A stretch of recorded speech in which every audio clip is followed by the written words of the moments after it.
Assalamu alaikum, sisters, and welcome back. We've had a very fruitful show so far, and that's set to continue with our next segment on our beloved mothers. So, sisters, mashallah, we all know how important our mothers are, and we've recently had Mother's Day, so I wanted to know, oh, it's coming. Sorry, I've got my dates mixed up. It is coming up, inshallah. See, I'm too excited about showing appreciation, isn't it? So how do you show appreciation for your mothers? Sister Shaheen, I'm going to start off with you. We can never appreciate our mother enough. I think the amount of things that our mother has done for us from the moment we've been, you know, in her stomach, really. I think in every single way, whether it's, you know, to check, because I don't live with my mother now, so I live with my in-laws, so it's sort of regularly calling my mother and maybe sending her gifts when I do go and visit her. When I go there, I like to cook for her as well. I'm sure she's listening to it right now. So any sort of way, if she's under some stress, give her some good advice, you know, have that good relationship, a friendly relationship with your mother. I think that that's the best we can do, because we can never return anything to our mothers.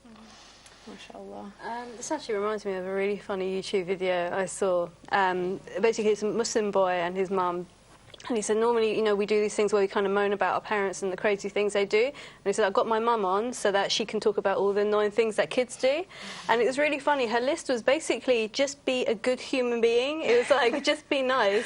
And just be, you know, a good Muslim. And that's the thing, it's this whole thing of being the coolness to your eyes, you know, your eyes, the verses that talk about that. And subhanAllah, that our parents just want someone who's nice, considerate, you know, good Muslim, you know, has good personality, someone that they could be proud of, someone that, you know, is, you know, just all-round decent, you know, person who's just considerate of their mother.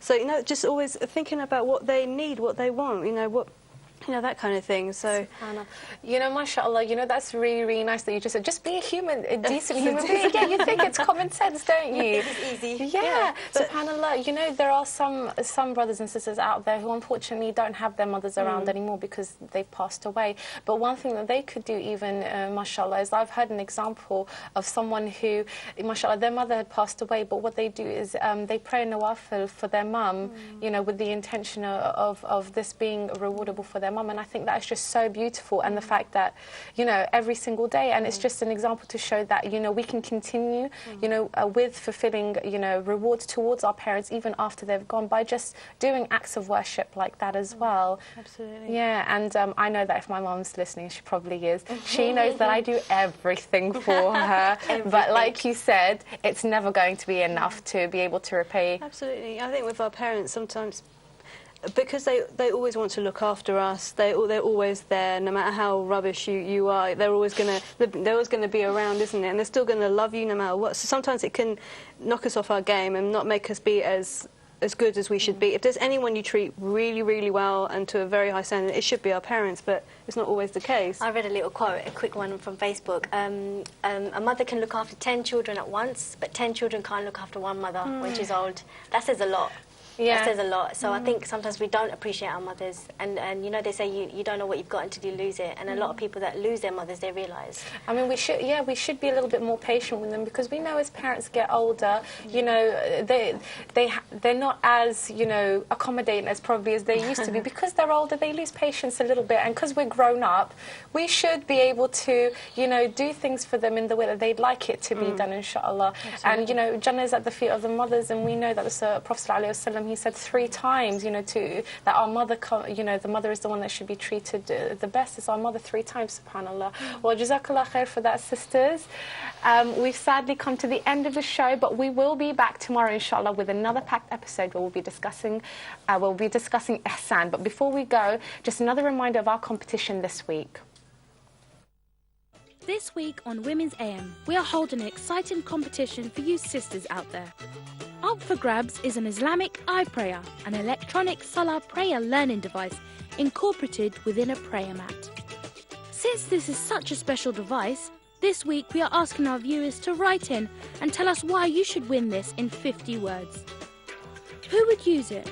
Do you have a friend who recently accepted Islam who you'd like to give it to? Or a member of your family has started to pray? Or you want to gift it to someone special? Send in your answers to womensam@islamchannel.tv, along with your name and address and what you most like about Women's AM. The deadline for entries is Friday 28th of March 2014 at 4 p.m. All applicants need to be over 18 and residing in the UK. Please note only one entry per person per household. A winner will be selected with the most inspirational answer, and the winner's name will be announced on Monday's show. So get entering. Well, that looks like a brilliant prize to be won, and inshallah you can give that to someone special. Last week we asked you this question: who narrated the most hadith? And the answer is C, Abu Hurairah radiallahu anhu. And the winner of the trendy lawang, the thobe, is Mizna Quraishi. Congratulations to you. Well, jazakallah khair to the sisters on the panel and to you watching at home. Continue to strive in the way of this deen. Assalamu alaikum wa rahmatullahi wa barakatuh.